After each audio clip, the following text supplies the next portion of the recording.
あなたは10年以上にわたり世間を騒がせた美女囚人をご存知でしょうか。その囚人とはモデル経験もある女性、ローレンシア・ベンベネク。とある罪で刑務所に収容されていた彼女は、ある日一人の男性と面会し、仲睦まじく話をしていたんです。その男性の名はドミニク・グリアット。彼は刑務所内でローレンシアと同じ部屋であった受刑者マリベス・グリアットの実の兄でした。なぜローレンシアがドミニクと親しくするのか、そこには驚くべきローレンシアの思惑があったんです。それは彼を自分の虜にし、脱獄の協力者にすることだったんです。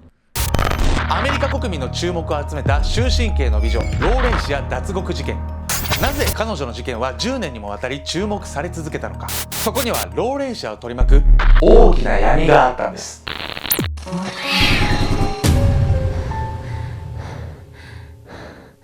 おっそっす、ブラックコーヒーが大好きなケンちゃんです。闇山です。おっそっす、分かったから。おっそっす、分かったのよ。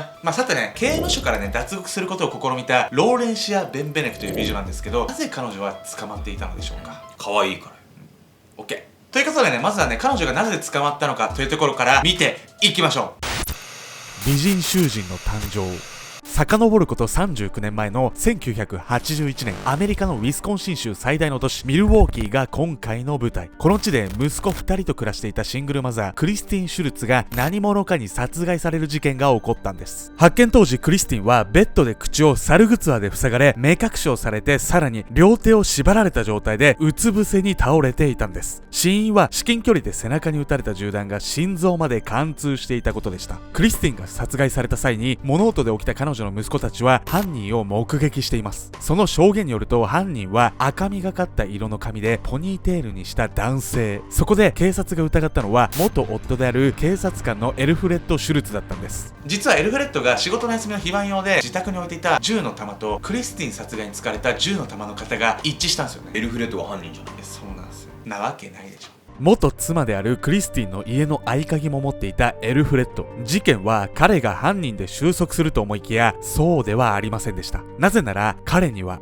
アリバイがあったんです。事件当時、エルフレッドは強盗事件の捜査を警察の同僚と行っていました。つまり勤務中だったんです。そこで次に疑われたのがエルフレッドのその当時の妻であるローレンシア・ベンベネク。さっきの美人モデルの子でしょ。ローレンシアが疑われたのにもちゃんとしたね理由があるんですよね。彼女は夫であるエルフレッドが元妻であるクリスティンに月収の約半分を慰謝料として払っていたことに相当不満を抱えていたんです。また事件当時自宅にいたため、誰もアリバイを証明する人物もいなかったんです。さらに決定的な証拠となったのが2人が住んでいるアパートの排水管でした。なんと排水管の中からトイレで流したとみられる赤みがかった色の髪のカツラが発見されたんです。カツラの髪の毛と犯行現場にあった髪の毛は見事に一致。そして6月24日、ついにローレンシアは夫の元妻であるクリスティン殺害の容疑で逮捕されます。ローレンシアはね、一貫して無罪を主張するんですけど、エルフレッドの弾を使用できた可能性に関してはこのローレンシアだけだったんで起訴されてしまうんです。そして全米が注目した裁判初日、裁判でローレンシアは自身の無罪を主張します。しかし人々が注目したのはローレンシアの派手なファッションとメイク。その姿で法廷に現れた彼女をアメリカ中が不謹慎だと反感を訴え、マスコミは冷徹な殺人犯として新聞に書き立てたんです。その時に彼女はバンビというあだ名で呼ばれます。実はこのあだ名、元警察官だったローレンシアが職場で呼ばれていたものだったんです。ちなみにバンビには幼稚とかね、ガキとかいうちょっと悪い意味もあったんで、ローレンシアはね、このあだ名ね結構嫌ってたんですよ。わざとマスコミはこれ使ってるわよね。分かりやすいですからね。裁判では証言台にジュディ・ゼスという女性が立つことになります。実はジュディ、ローレンシアの警官時代に仲の良かった同僚でした。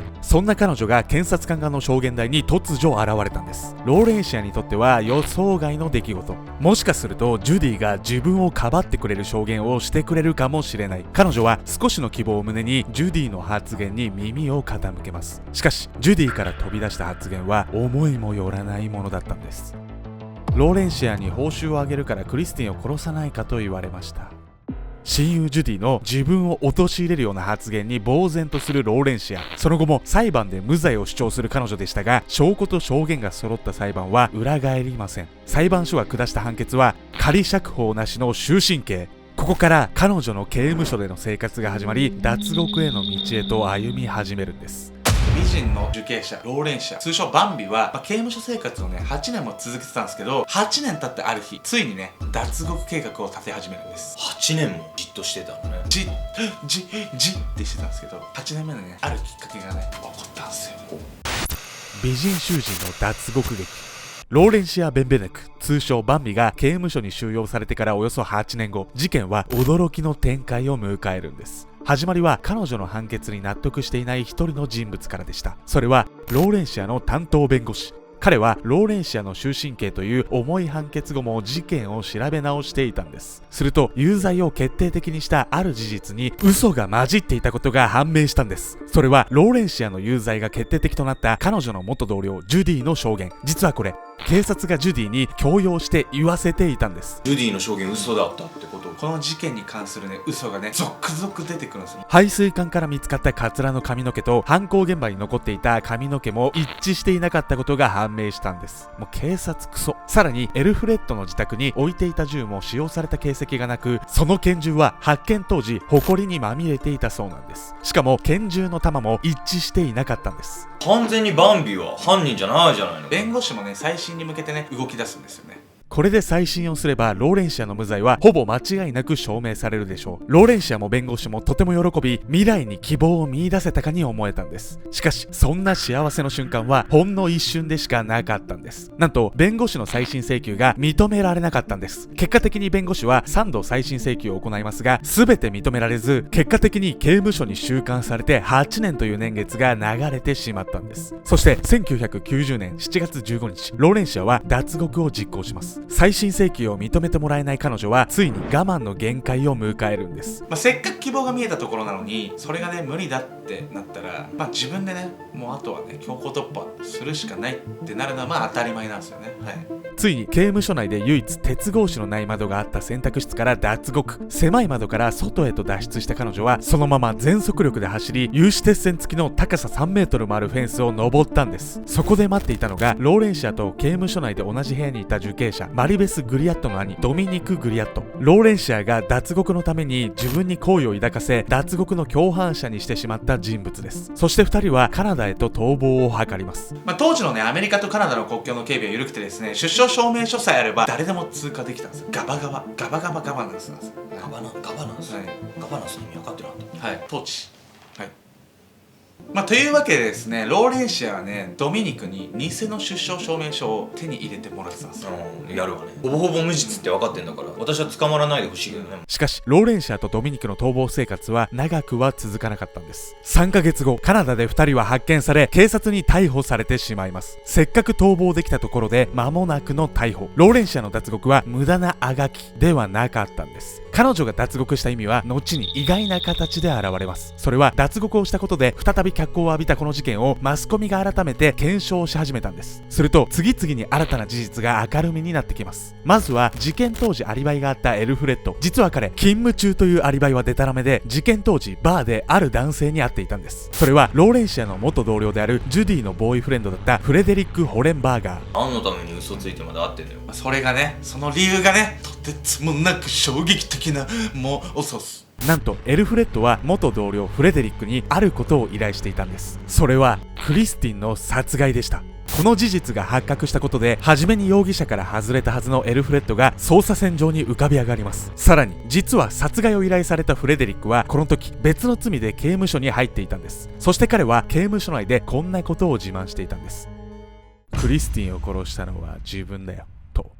さらに事件当時クリスティンの自宅近くでフレデリックの目撃証言があったことも明らかになります。もう事件解決じゃないこれで。でもここでね驚きのね出来事が起こるおそうす。やめてよ。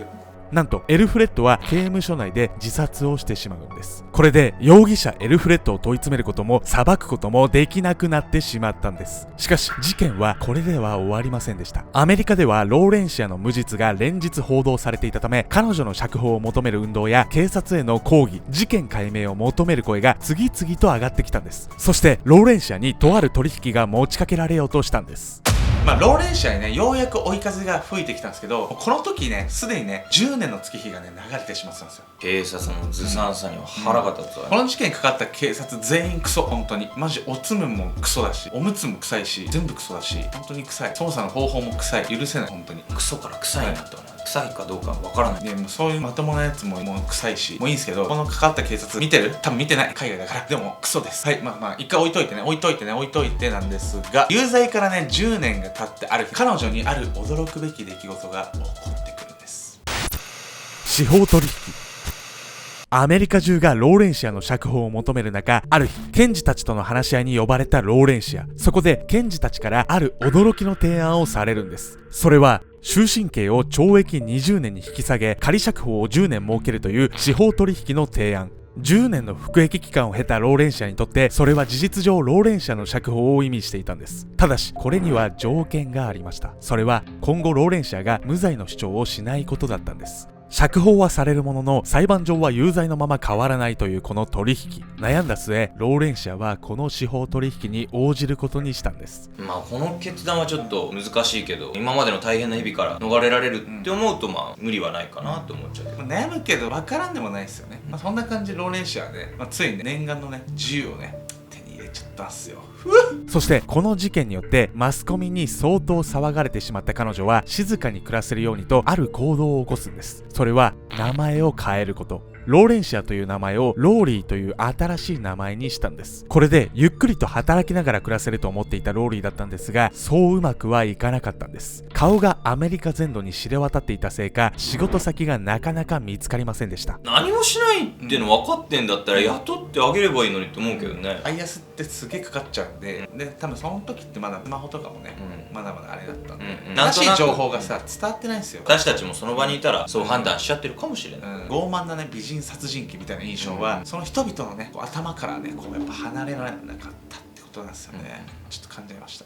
それが理由だったからか、彼女はお酒に溺れ始めるようになります。そしてアルコール依存症を患った彼女は生涯孤独だったそうです。そんなローリー、2010年52歳の若さでこの世を去りました。しかし最近ローリーの人生を少しだけ救うようなニュースが舞い込んできたんです。それはローレンシアの弁護士が州知事に恩赦を求めているからなんです。州知事が恩赦を受け入れれば、ローレンシアが無実であったということが正式に認められる可能性があるんです。不正な捜査によって人生を振り回されてしまったローリー・ベンベネク。彼女の汚名が晴れる日は来るのでしょうか。無実の罪で振り回された彼女の生涯が少しでも報われることを祈ります。というわけでね、最後のねこのね、働けないとかって結構人間のバイアスがあると思うんですよ。ローレンシアは昔殺人してた、でも冤罪って知ってるはずなのに殺人してたんじゃないかとかね、これね飲み会でもあると思うんですよね。たかしくんって〇〇さんにこんなひどいことしたんだよみたいな、しょうもないこと言ってくる友達いるじゃないですかとか、それ聞いて、たかしってマジで性格悪いんじゃねえかみたいに決めつけちゃうんですよ。でも大体さ、ネットとかでもそうなんだけど、人の噂なんつうのはですね、大体尾ひれついちゃうし、言ってる人のバイアスも絶対あるんで、僕基本信じないですね。そこまでそいつ嫌われてんだと思うと逆に話してみたくなる。どんな人なんだろうみたいな、でも周りが悪い時もあるし、世間があの人は悪い人って言ったら悪い人って決めつけちゃうし、いやそうなんですよ。しっかり面と向かって会って確認してみないとそのことっていうのは分かんないわね。知らず知らずのうちに人から聞いた話で何でも決めつけちゃってる。アルゴメトリー見てくれる皆さんも気をつけていただいて、今回学べたんじゃないでしょうか。引き続きねアルゴメトリーねどんどんね動画ねオソースしていくんで、今後ともオソースでよろしく。オソースありがとうございます。オソース。